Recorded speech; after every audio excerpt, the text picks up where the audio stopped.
Hello বন্ধুরা, সবাই কেমন আছে? আশা করি সবাই ভালো আছে। আজকে নতুন ফোন থেকে শুরু করেছি ভিডিও সকাল সকাল, তো মনটাই আলাদা খুশি।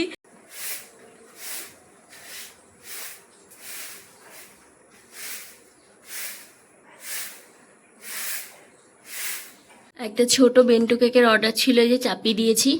তো এখন পুরো সকাল হয়ে গেছে, আর ফোনটা মানে অ্যাকচুয়ালি সকালবেলাতে ওঠার পরে যখন ভিডিও করেছি, আমাদের ঘরে একটা মিনি এসি আছে, সেটা চলছিল, তো সেটা নয়েজ এত পরিমাণে ক্যাচ করেছিল। তো আমি তো টেনশনে পড়ে গেছিলাম, নতুন ফোন নিয়ে যদি এত নয়েজ আসে ভিডিও করব কি করে। এই দেখো আমাদের সেই মিনি এসিটা, এইটার আওয়াজ এত পরিমাণে ক্যাচ করছিল যে আমি আর আমার বর দুজনাই ভয় পেয়ে গেছিলাম। আর অনেকক্ষণ রিসার্চ করার পর তারপর কি মনে হলো যে ফ্যানটা বন্ধ করি। ফ্যানটা বন্ধ করার পর তারপর দেখছি যে না, ঠিক আছে, জীবনে শান্তি এলো। বিশ্বাস করো, নয়তো মাথায় জাস্ট ঘুরে গেছিলো। ছাদে এসেছিলাম, আর ছাদের গাছগুলোতে একটু জল দিলাম, কারণ কালকে বৃষ্টি হয়নি, আর কালকে বৃষ্টি না হওয়াতে গাছগুলো কিন্তু অনেক শুকিয়ে গেছে। তো আগের দিন দেখিয়েছিলাম তোমাদের মালবেরি গাছটা প্রচুর ঝাঁকড়া হয়ে গেছিলো, তাই বৃষ্টির জল ওর গোড়া অব্দি পৌঁছাচ্ছিল না। তার জন্য কিন্তু আমি গাছটিকে প্রুনিং করে দিয়েছিলাম। দেখো পাতাগুলো মরে গেছিলো, কারণ সব গাছের গোড়াতেই জল দেখে আমি কিন্তু এই গাছটার গোড়াতেও আর জল দিয়েছিলাম না। এখনও কিছু পাতা রয়েছে যেগুলো পুড়ে গেছে, তো সেগুলোকে আমি ফেলে দিচ্ছি, আর তার সাথে সব গাছগুলোতে একটু জল দিয়ে দিলাম। কারণ যেহেতু এখন রোদের টাইম চলে এসছে, কদিন বেশ বৃষ্টি হয়েছিল, এখন কিন্তু আর দুদিন ধরে বৃষ্টি নেই। তো তার জন্য এখন প্রতিদিনই এসে গাছগুলোতে জল দিতে হবে। আর আমের মুকুলটা দেখ কত বড় হয়েছে। আমের মুকুলটা জানি না এখান থেকে একটা আম ধরবে কিনা। এখানে দুটো আম ধরে আছে, জানি না বাঁচবে কিনা। তার সাথে ডালিম গাছটাও কিন্তু সেম অবস্থা হয়েছিল, প্রচুর ঝোপালো হয়েছিল। আমি এইটাকে একদম কেটে হালকা করে দিয়েছি একটু গাছগুলো। এই দেখো এখানে এখন ক্রিম বিট করে নিচ্ছি। 6:30 পার হয়ে গেছে। তো এই দেখো পাপাই উঠে পড়েছে ঘুম থেকে। তো পাপাই এখন উঠে পড়বে, উঠে দাঁত ব্রাশ করবে। চলো, আমার কেকটা আমি ক্রাম কোট করে রেখে এসেছি, তারপর দেখাচ্ছি তোমাদেরকে কি ডিজাইন করব। তো একদম সিম্পলের মধ্যে করছি আমি কেকটা। এখানে আমি সেম কালারেই রাখবো, দিয়ে নিচ্ছি। ব্যাস, আমার কিন্তু কেকটা কমপ্লিট। তোমাদের এই সিম্পল কেকগুলো কেমন লাগে জানিও। হালকা করে একটু সিলভার স্প্রে করে দিচ্ছি। এখানে 2-4টে সুগার বল অ্যাড করে দিচ্ছি বর্ডারটার মধ্যে। সাথে আমার এই যে বাটারফ্লাইয়ের ঝুলি, এখানে কিন্তু সবই আমার বাটারফ্লাই আর বাটারফ্লাই। তো এখান থেকে আমি একটা ছোট দেখে বাটারফ্লাই অ্যাড করে দেবো। কত রকমের বাটারফ্লাই রয়েছে এখানে। তো আমি এখানে একটা গোল্ডেন বাটারফ্লাই অ্যাড করে দিই, তাহলে বেশি সুন্দর লাগবে দেখতে। তো এই যে দেখো, এখানে আমি একটা বাটারফ্লাই অ্যাড করে দিলাম। চলো তোমাদেরকে ফাইনাল লুকটা দেখাচ্ছি বাইরে গিয়ে। এই যে দেখো আমার কেকটা ফাইনাল লুক, একদম সিম্পলের মধ্যে। কেমন লাগছে তোমরাই জানাও। যে এইখানে পাপাইয়ের সব ঠাকুর রয়েছে, ও এখন ঠাকুরকে পুজো দিয়ে গেছে খাবার দিয়ে, ও বাইরে রয়েছে। আর এখানে আমার ঠাকুর রয়েছে। তো এই দেখো, এই যে পাপাইয়ের খাবার সকালবেলাতে, এখানে হচ্ছে মুড়ি গুঁড়ো আর চা। পাপাই এটাই খাবে আজকে। এখন আমি বিছানা গোছাবো, আর পাপাই একা একাই খাবার খেয়ে নেবে। তো এই যে আমার বরমশাই চললেন বাজারে। আজকে আমাদের এখানে হাটবার, তো আমার বর গেল হাটে, আর দোকান খোলার সময় হয়ে গেছে। আজকে যেহেতু রবিবার, তাড়াতাড়ি খুলতে হবে, তাই দোকানটা আজকেও আমি ওপেন করে দিচ্ছি। তো এই দেখো আমাদের ছোট্ট দোকান, এই যে।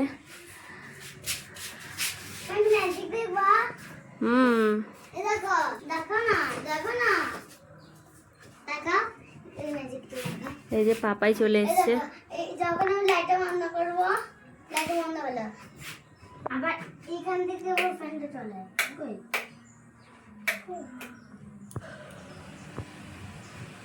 এই যে এই ফ্যানটা সোলারে চলছে, এই লাইটটাও সোলারে জ্বলছে। তো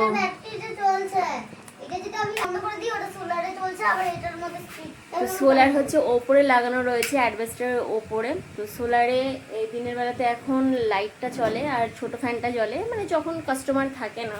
যে এক গাদা থালা বাসন নিয়ে বসেছি, এগুলো এখন ধুতে হবে। এগুলো ধুয়ে নিই, তারপরে দেখা যাক কি করা যায়। সাথে আমার বর বাজার নিয়েও চলে এসেছে, সেগুলো দেখাবো কি কি বাজার নিয়ে এসেছে। তো এই দেখো বাজার নিয়ে চলে এসছে, এখানে কচু নিয়ে এসছে, আলু নিয়ে এসছে, পেঁয়াজ নিয়ে এসছে, আর দুটো গন্ধরাজ লেবু নিয়ে এসছে বড় বড় সাইজের, 3টে ক্যাপসিকাম হাট হাটের থেকে ক্যাপসিকামগুলো নিয়ে এসছে, খুব কমে হয়েছে। দেখো পাপাই নিজে নিজে মেকআপ করেছে, কেমন হয়েছে মেকআপটা অবশ্যই জানিও। আমি তো ভাবতেই পারছি না ও একা একা এইসব করেছে ঘরে বসে বসে, আমি এদিকে কাজে ব্যস্ত আর উনি মেকআপ করে বসে আছেন। এখানে দেখো জামা কাপড়ের কি অবস্থা, এই যে জামা কাপড়গুলো একটু গোছাচ্ছিলাম আলনাতে। ভাত হয়ে গেছে, এখানে ভাত উপর করে দিয়েছি, এখানে কচুর শাক চাপিয়ে দিয়েছি, আজকের মেনু কচুর শাক, সাথে তো সয়াবিন হবে, তোমরা দেখতেই পেলে তো সয়াবিনটা সেদ্ধ করে রেখেছি। এবারে চলো ওটার জন্য মশলা চাপিয়ে দিই, তার সাথে এখানে তাল কলা সব মাখিয়ে রেখে দিয়েছি, একটু চিনিগুলো গলুক, তারপর তালের বড়া ভাজবো। এই যে কচুটা সেদ্ধ হয়ে গেছে, জলটা ঝরিয়ে নেব। আর এদিকে আমি মশলা কষাতে চাপিয়ে দিয়েছি, এটা হচ্ছে সয়াবিনের জন্য মশলা। কেকটা প্যাক করে রাখলাম, ঠিক আছে। তো নিতে আসার কথা ছিল সকালবেলা, এখন বাজে 11:30, আর ফোন করলাম, বলল যে বিকেলে নিলে ভালো হয়। তো মানে সকালবেলাতে আমি এত তাড়াহুড়ো করে বানিয়ে দিয়েছি কেকটা, তাহলে একটু সময় পেতাম আমি ধীরে সুস্থে কাজ করার। মানে মেন ব্যাপার হচ্ছে, ধরো কেউ বলল যে আমরা এই টাইমে নেব, সে কিন্তু কখনো ওই টাইমে নিতে আসে না। কিন্তু আবার এমন হবে যখন দেখবে যে তোমার লেট হয়ে গেছে বানাতে, সেই সময় দেখবে যে কাস্টমার একদম ঠিক টাইমে চলে এসছে কেক নিতে। মানে এই জিনিসটা তো আমার সাথে খুব হয়, তোমাদের সাথে হয় কিনা অবশ্যই জানিও। তোমরা কচুর শাক কীভাবে রান্না করো জানিও। আজকে আমি না দেব হচ্ছে ছোলা, না দেব হচ্ছে নারকেল, একটু এখানে 5 ফোড়ন দিয়ে দিলাম, দুটো দিয়ে দিচ্ছি, কাঁচা লঙ্কা দিয়ে দিলাম 3টে, আমি ডাইরেক্ট গ্রেট করে দিয়ে দিচ্ছি।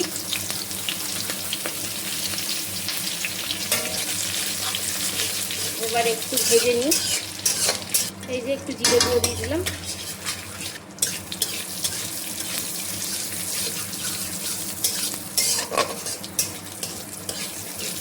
আমার ঘরে একটু বাদাম ছিল, একটু বাদাম দিয়ে দিচ্ছি, একটু নারকেল গুঁড়ো, হলুদ, লবণ,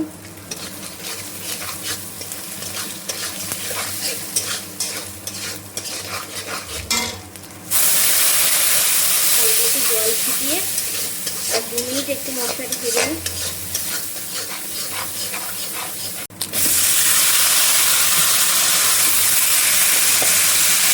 আমি ততক্ষণ ভেজে নিই, তারপর তোমাদের সঙ্গে দেখাচ্ছি আবার। এ দেখো পাপাই কি করছে, পাপাই এখানে করছে আঁকা, এখানে ও ভারতের পতাকা এঁকেছে। এটা আমার পরীক্ষাতে আসবে বলে করছি। পরীক্ষাতে আসবে? কোন পরীক্ষাতে? আমার পরীক্ষাতে। তাই? আর এখানে আমি ভুল জায়গায় ভিডিও আপলোড করে দিয়েছিলাম, ভুল চ্যানেলে, আবার নতুন করে আপলোড করছি। এই যে এদিকে দেখো আমার কিন্তু এই যে কচুর শাক ভাজা হয়ে গেছে। আর এই কচুগুলো হঠাৎ করে কেন বুঝতে পারছি না, একদম পুরো গলে যাচ্ছে না, অনেকক্ষণ ধরেই তো সেদ্ধ করলাম তবুও পুরো গলে গেল না, এই ডাঁটিগুলো একটু তাকিয়ে তাকিয়ে আছে। এখানে সোয়াবিনের ঝোল দিয়ে দিয়েছি, আর এদিকে এই যে তালের বড়া চাপিয়ে দিয়েছি।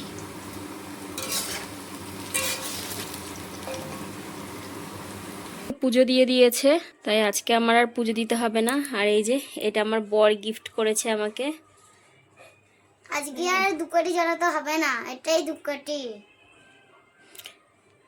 আমাদের কাঁধে কাঁধে বাড়িতে এই শিব ঠাকুরটা আছে, এত সুন্দর লাগছে কি বলবো তোমাদেরকে, মনে হয় সারা দিন ধরে রাখি। একদম দেখো এখানটায় পুরো একদম দুধের মতন জমে গেছে, মনে হচ্ছে যেন শিবের মাথায় দুধ ঢেলেছে, দুধটা এখানে জড়ো হয়েছে। এ দেখো আমাদের এখানে এসছে, ওরা ফোন কেনে আর চুল কেনে, তো আমি 230 টাকা চুল বিক্রি করলাম আর তার সাথে এই ফোনটা দিয়েছি, দেখি কত দেয়। অনেক দিন ধরে ফোনটা ঘরে পড়ে রয়েছে, তাই ভাবলাম যে চলো ফোনটা দিয়েই দিই, ঘরে পড়ে থাকার থেকে তো ভালো, যাই হয় 2 টাকা। তো 500 টাকা ইনকাম হয়ে গেল। এখন 230 টাকা চুল বিক্রি করলাম আর 270 টাকায় ফোনটা বিক্রি করলাম, তো 500 টাকা করে নোট চলে এলো হাতে, ও মজাই আলাদা। এটা হচ্ছে আমার দুপুরের খাবার, এই যে কচু শাক, সাথে আছে সালাড, আর সাথে রয়েছে সয়াবিনের ঝোল আর ভাত, এই আজকের আমার খাবার। তো দুপুরবেলা ঘুমিয়ে গেছিলাম একটুখানি, হঠাৎ করে পিৎজার অর্ডার এসছে একটা, তো যেহেতু আজকে থেকে আবার স্টার্ট করেছি, সবাই জানতো যে পিৎজা বানাচ্ছি না, তাই একটু সময় লাগবে। তো আমরা ভেবেছিলাম যে আজকে আসবেই না অর্ডার, অলরেডি একটা এসছে। তো তার জন্য এখন প্রিপারেশন নিতে হবে। ওইদিকে দেখো পাপাই সাইকেল বার করে নিজে নিজে হাওয়া করছে, ও সাইকেল নিয়ে বেরোবে, কারণ সাইকেল নিয়ে সবসময় বেরোনোর টাইম পায় না, বিকেলে প্রতিদিন 5টা থেকে পড়া থাকে তার জন্য। এই দেখো পিৎজার জন্য ময়দা মেখে রেখে দিয়েছি, ডো রেডি। তো আমি গেছিলাম বাজারে, এই যে পনির নিয়ে এলাম। আজকে 2টো পনির পিৎজার অর্ডার এসছে। তো আপাতত আর আসবে কিনা জানি না, তাই আর টিকেনের কোনো ব্যবস্থা করিনি। যদি না আসে তাহলে যখন আসবে তখন রেডি করব। আমার যিনি হেল্পিং হ্যান্ড আছেন তিনি হচ্ছেন ক্যাপসিকাম, টমেটো, পেঁয়াজ এসব কেটে রেডি করছিলেন। তো ওই যে ক্যাপসিকাম, টমেটো, পেঁয়াজ সব কিছু কেটে রেডি হয়ে গেছে। কি জোর বৃষ্টি নেমেছে দেখো, একদম বৃষ্টিটা ভাসিয়ে নিয়ে যাচ্ছে।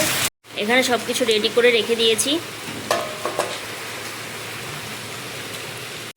তো পিৎজা অর্ডার নিলে না একদম বেহাল অবস্থা হয়ে যায়। এইদিকে চলছে দেখো পিৎজা বেক করা, এদিকে চলছে চিকেন রান্না করা, চিকেন পিৎজার অর্ডার চলে এসছে। এদিকে চলছে পনির বলে পিৎজা সাজানো চলছে, আমার বর সাজাচ্ছে। তো এই দেখো পিৎজা রেডি হয়ে গেছে, এখনই দিতে যাব। যেহেতু গরম গরম ডেলিভারি করতে হবে তাই এখন আর ভিডিও করছি না। এই একটা আর এই একটা, 2টো পনির পিৎজা ছিল, এখন পনির পিৎজা 2টো আগে দিয়ে আসবো। তো আমার বরমাসি চলে গেছে পিৎজা ডেলিভারি করতে।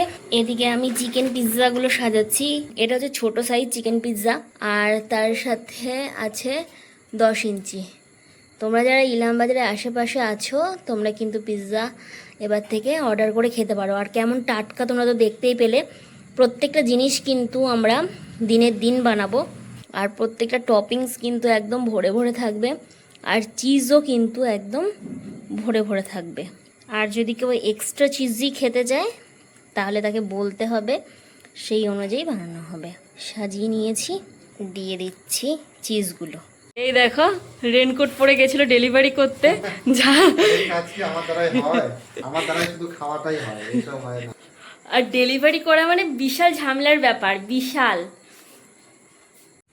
এখন বাজে 9টা, এখনও কাজ চলছে, চারিদিক ছড়ানো ছিটানো রয়েছে, সেগুলো গুছাতে হবে। এদিকে চলছে ওটিজিতে পিৎজা বেক। সকাল থেকে উঠেই তো আবার যুদ্ধ শুরু হবে, তার কারণ হচ্ছে কালকে কেকের অর্ডার আছে 2টো। তো সকালবেলা উঠেই আমাকে কেকগুলো বেক করতে হবে। তো সেই সব কিছু নিয়ে মানে পুরো ঘেটে হয়ে যাব। তো তার জন্য এখনই থালা বাসন কটা ধুয়ে রাখার চেষ্টা করছি। এখনও রাতে কারোর খাওয়া দাওয়া হয়নি, তো খাওয়া দাওয়া হলে তো আরও কয়েকটা থালা বাসন বেরোবে, সেগুলো কালকে রান্না করতে করতে টুকটাক করে ধুয়ে নেব। আর এই যে দেখো রাশি সারা বিছানাময় জুড়ে কি শুরু করেছে, ওর কোনো কাজ নেই, তো এই সব করে বেড়ায়। তো তোমাদের বাড়িতে বাচ্চাগুলো কি এরকম করে বেড়ায়? তো এই দেখো মানে মাথা খারাপ কাকে বলে।